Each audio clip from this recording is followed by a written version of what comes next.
Now, the next speaker has touched literally and worked with literally everybody in this room at least once.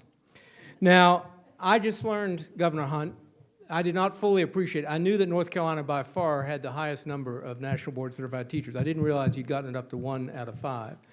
And so that explains something, because I was talking to a state trooper at one of your Hunt Institute functions the other day, and he said, you know, when Jim Hunt was governor, we had instructions, we pulled teachers over and we'd ask them if they're National Board Certified. That's what,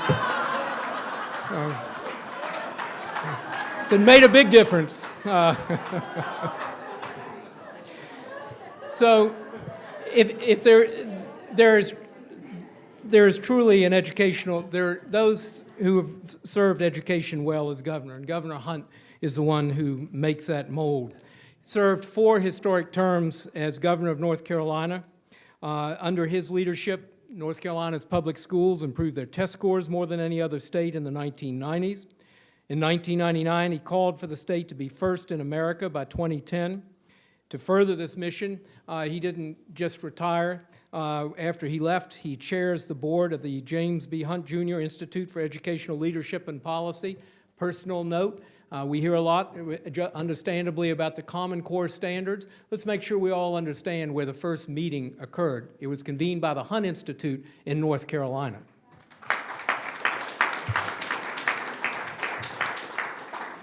As part of the University of North Carolina, the Hunt Institute was established in 2001 to work with current and emerging political, business, and education leaders as a national level to improve public education. Now, Governor Hunt, of course, is focused on many areas of education. One of his real initiatives, strong initiatives, has been early childhood development and the improvement of quality teaching. His Smart Start program received the prestigious Innovations in American Government Award from the Ford Foundation and the John F. Kennedy School of Government at Harvard University. In 1985, he co-chaired the Committee of 50, which led to the Carnegie Forum on Education and the Economy, and eventually the National Board for Professional Teaching Standards.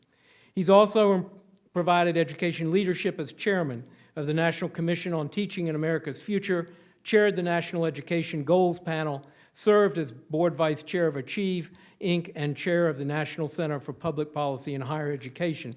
Now, all of us at some point have also heard Governor Hunt issue these words. It's 22 minutes usually into a presentation, at which point he has now become impassioned and a bit frustrated with how slowly we're moving.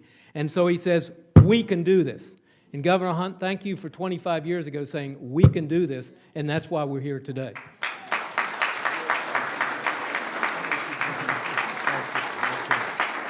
Thank you. Well, Governor Wise, thank you very much. You did not say what happened to those teachers who said yes, they were board certified, nor did you tell us what happened to those who said no. They reported them to me. Well, folks, I am just delighted to be here with all of you. I don't have a better friend in this world than Dick Riley over here. And what a great leader. Jim Kelly, the first president for the National Board. Jim, raise your hand. What a great leader. Love that man.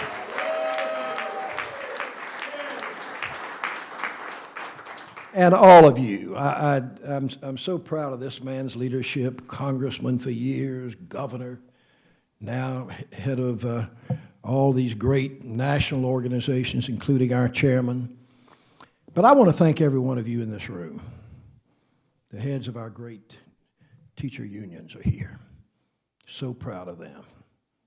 Fighting the fight, continuing to move strong.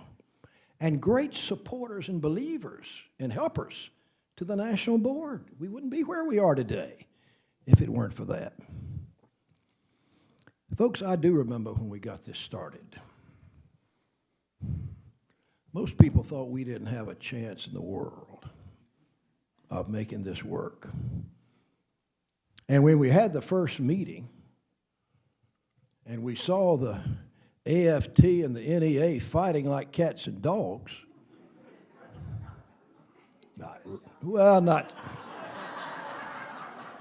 Well, not quite that bad. But let me tell you, and I give the National Board some credit because of your great leaders and continue to this day of pulling things together and working together. And I'm really proud of all that you do. But seriously, folks weren't used to working on this. Let me tell you, once the teachers got together, they had the administrators to deal with and the school boards. Where are the school board people here tonight? I could tell you more stories about the scraps we had. And I have presided over many meetings in my life, some of them great big. I presided over something for the Democratic National, for the party one time.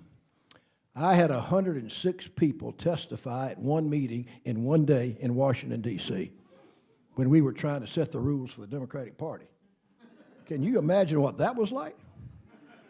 In any event, it was really tough to get this underway, but we got people together. And why did we do that? Because people really know the importance of teaching. And they know about teachers. And they know about their children and their grandchildren. I've got 10. Dick Riley's got 14. 14. And you've got them. You've got them. You see, folks, in America, it's not hard to convince people, as I say so often in my talks, that teaching is the toughest and most important job in America, period. And they're in a close second. And I'll tell you something else that I've told my friends in politics this so many times. 1 out of every 4 families in America has a teacher in it.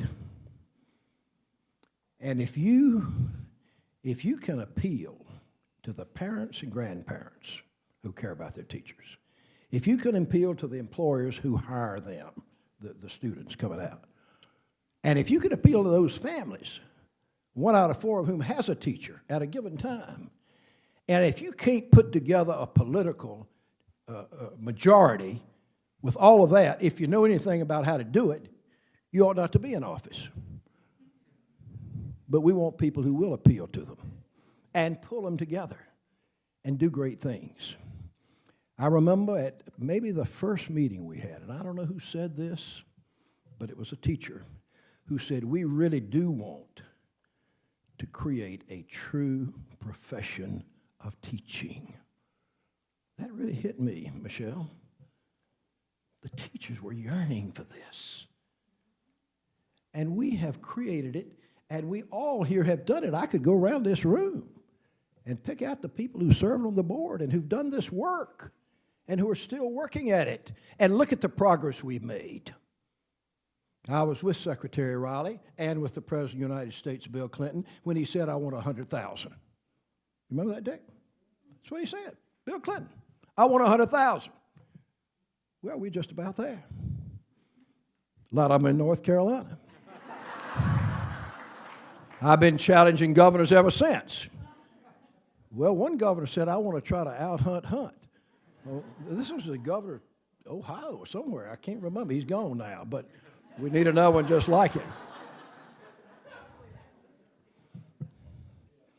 Now, folks, right now, we have a marvelous opportunity. This is almost a moment in history for what we can do with the National Board.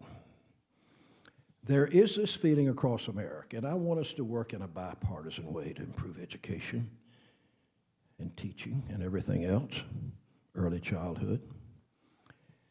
There is a big focus now on measuring effectiveness. Joanne, I was delighted when, in the great work that you and Arnie and others are doing, we switched from just excellence to effectiveness. That means the children are learning. Not just the teachers are good. We want to have both. But right now, in both parties, in some of these reform ideas and so forth, people are talking about measuring effectiveness. Many of them want to attach some compensation to that if we can do it well, and we've got to do it right. I was talking to a governor the other day who said, we're going to spend 2 years working out our evaluation system.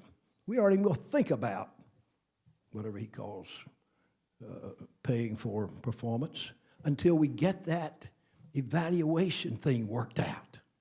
And that's the right way to approach it.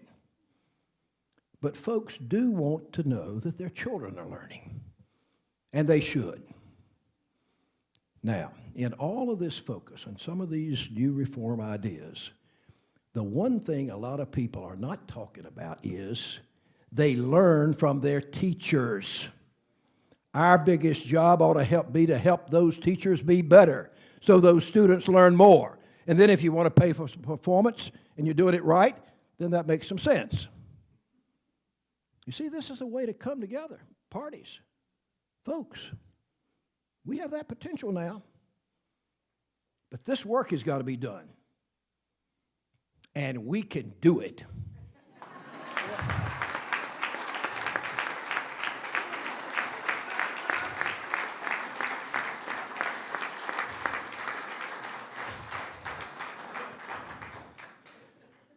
This is America. This is the National Board for Professional Teaching Standards. This is all of you and all of the folks in America who care about their children and grandchildren, who really believe in teachers. And we've got to work at this now. And we need the best leadership in America to lead us in it. And I want to tell you, Jim Kelly was a guy who said, there's a fellow named Ron Thorpe. And he was on fire for Ron Thorpe. I said, God Almighty, I want to meet that fella. And so I got to meet him. I've judged and helped develop a lot of leaders in my life, as Dick Riley has and Bob Ross. I don't know when I've been more impressed by a leader who has the potential to do big, powerful, changing things than this man. And I am excited that we've got him. I want us all to stand behind him. And Michelle, I want you all to give him plenty of money from Carnegie.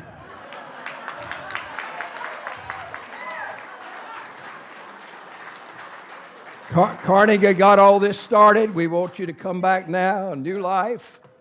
We want all the foundations to do it. Gates is doing some great work. And by the way, now, Joanne, y'all been nice, but need more from DOE. We need more from us.